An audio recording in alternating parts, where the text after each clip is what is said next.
Les affections de la gorge les plus courantes. Les maladies de la gorge sont fréquentes, notamment chez les enfants. Le traitement est simple, mais cela ne veut pas dire qu'il faut s'automédicamenter. Les affections de la gorge les plus courantes sont généralement bénignes et affectent le pharynx et le larynx.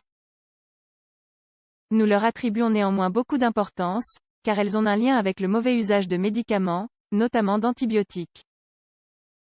L'Organisation mondiale de la santé, OMS, estime en effet qu'entre 50 et 60% de la population s'automédicamente. Quelle est l'origine des affections de la gorge? L'origine des affections de la gorge peut être infectieuse ou non infectieuse. Le groupe des maladies infectieuses comprend celles qui résultent de virus, de bactéries ou de champignons. Selon la Société espagnole d'otorhinolaryngologie, SEORL, les affections de la gorge les plus courantes résultent de virus. Même si celles produites par les bactéries se manifestent également souvent. Les affections de la gorge non infectieuses peuvent être allergiques, irritatives ou traumatiques. Une cause fréquente de ce groupe de conditions est l'irritation que le reflux gastro-œsophagien peut causer.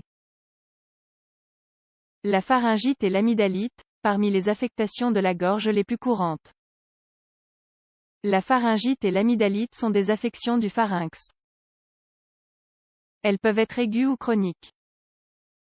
Selon le degré d'atteinte et la zone, il s'agira d'une amygdalite ou d'une rhinopharyngite.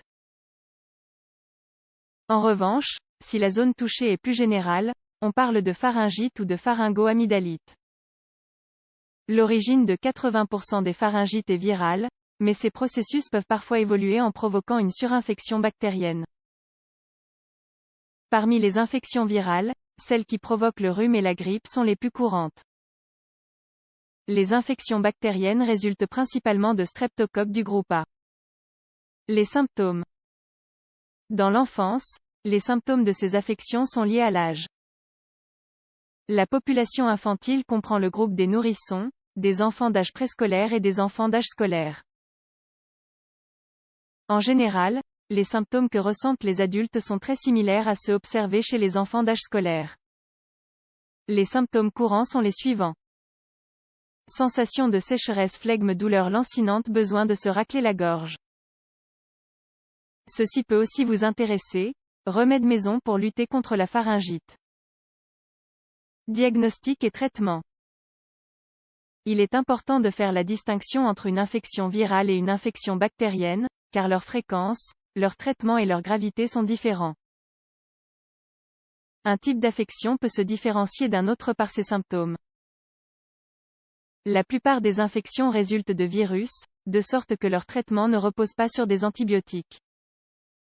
Il est important, tant que la condition dure, de maintenir une bonne hydratation et d'éviter la consommation de tabac et d'alcool, ainsi que les changements brusques de température.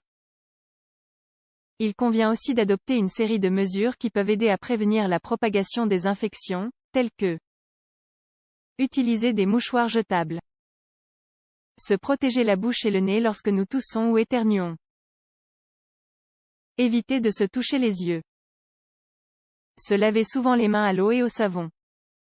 Vous pouvez soulager les symptômes avec des analgésiques, des antipyrétiques et des anti-inflammatoires. Ils vous permettront de soulager le mal-être général, la fièvre et la douleur. La laryngite. L'une des affections les plus courantes est la laryngite. Elle affecte le larynx, l'organe où la voix se produit. Lorsque cet organe est enflammé, en raison d'une infection ou à cause d'agents irritants, un rétrécissement du larynx se produit, lequel peut finir par provoquer des altérations de la respiration et de la voix. La laryngite peut être aiguë ou chronique. La plus fréquente est la laryngite virale aiguë, qui est plus fréquente chez les enfants entre 3 mois et 3 ans. Cependant, la maladie chronique est plus typique des adultes. Parmi les causes les plus fréquentes de la laryngite aiguë chez l'enfant, nous pouvons citer manque de maturité du système immunitaire, petit diamètre du larynx, facilité pour favoriser l'apparition d'œdème et de spasmes laryngés. Les symptômes toux métalliques enrouement, Aphonie, mal de gorge, difficulté à respirer, fièvre modérée, parfois le traitement. Il convient d'adopter une série de mesures qui aident à alléger le processus, comme éviter de forcer la voix et parler le moins possible. De plus, il convient d'augmenter l'apport hydrique pour faciliter l'élimination des sécrétions. Lisez aussi, l'aphonie, cause et traitement. Vous ne devez pas vous auto-médicamenter. Il faut éviter l'automédication lorsque se développent des affections légères de la gorge. L'utilisation inappropriée de médicaments tels que les antibiotiques finit en effet par générer une résistance à ces derniers. La résistance aux médicaments constitue un véritable problème de santé publique mondiale.